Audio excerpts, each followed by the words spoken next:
کیا ان لوگوں کے لیے یہ کافی نہیں کہ ہم نے تم پر کتاب نازل کی جو ان کو پڑھ کر سنائی جاتی ہے؟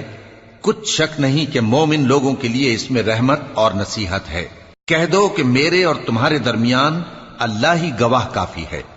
جو چیز آسمانوں اور زمین میں ہے وہ سب کو جانتا ہے، اور جن لوگوں نے باطل کو مانا اور اللہ سے انکار کیا وہی نقصان اٹھانے والے ہیں، اور یہ لوگ تم سے عذاب کے لیے جلدی کر رہے ہیں، اور اگر ایک وقت مقرر نہ ہو چکا ہوتا تو ان پر عذاب آ بھی گیا ہوتا، اور وہ کسی وقت میں ان پر ضرور اچانک آ کر رہے گا اور ان کو معلوم بھی نہ ہوگا۔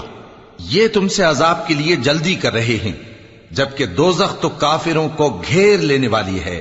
جس دن عذاب ان کو ان کے اوپر سے اور ان کے پیروں کے نیچے سے ڈھانک لے گا، اور اللہ فرمائے گا کہ جو کام تم کیا کرتے تھے اب ان کا مزہ چکھو۔ اے میرے بندو جو ایمان لائے ہو، میری زمین فراخ ہے